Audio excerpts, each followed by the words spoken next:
अस्सलाम वालेकुम all of you. Welcome to my channel biology with Umar. जी स्टूडेंट्स, आज का हमारा टॉपिक है होम्योस्टेसिस। इस लेक्चर में हम होम्योस्टेसिस की डेफिनेशन, टाइप्स और टाइप्स में ऑस्मोरेगुलेशन, थर्मोरेगुलेशन, एक्सक्रीशन के बारे में बात करेंगे और नेक्स्ट हम फीडबैक मैकेनिज्म और डिफरेंट सॉल्यूशन टाइप्स को डिस्कस करेंगे। तो सबसे पहले हम होम्योस्टेसिस पे आते हैं। होम्योस्टेसिस 2 वर्ड से ड्राइव है। होमो जिसका मतलब है सेम, स्टेसिस जिसका मतलब है कंडीशन।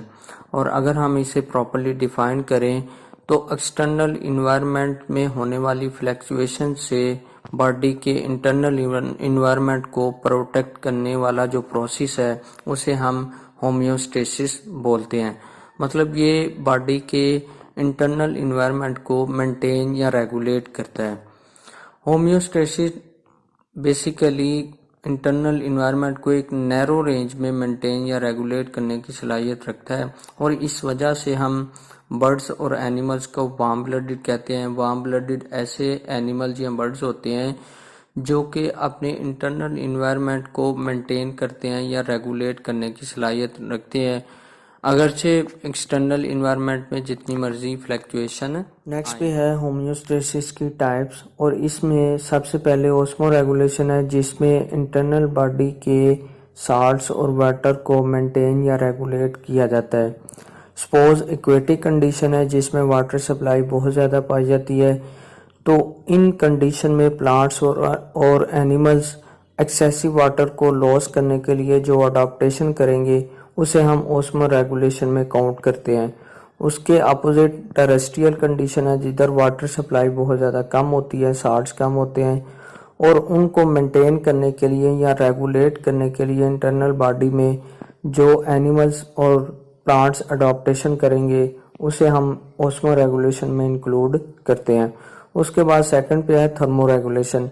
थर्मो रेगुलेशन एक ऐसा प्रोसेस है जिसमें इंटरनल बॉडी के टेम्परेचर को रेगुलेट किया जाता है और इसकी एग्जांपल में ह्यूमन आ जाते हैं जिसका स्टैंडर्ड टेम्परेचर 37 डिग्री सेल्सियस है और इससे अगर कम भी होगा तो उसको मेंटेन करने के लिए जो प्रोसेस है उसे हम थर्मो रेगुलेशन कहते हैं। अगर ज़्यादा होगा तो उनको कम करने के लिए जो प्रोसेस होता है या जो अडाप्टेशन होती हैं उसे हम थर्मो रेगुलेशन में इंक्लूड करते हैं। उसके बाद थर्ड पे है एक्सक्रीशन। एक्सक्रीशन में जो बॉडी के वेस्टफुल मटेरियल है उसको एलिमिनेट या रिमूव किया जाता है। नेक्स्ट पे है फीडबैक मैकेनिज्म। होम्योस्टेसिस का आपने ऊपर पढ़ा कि इसमें कोई भी इंटरनल बॉडी में होने वाली जो चेंजेस हैं उसको एक फिक्स नहीं किया जाता बल्कि मेंटेन या रेगुलेट किया जाता है एक स्पेसिफिक रेंज में।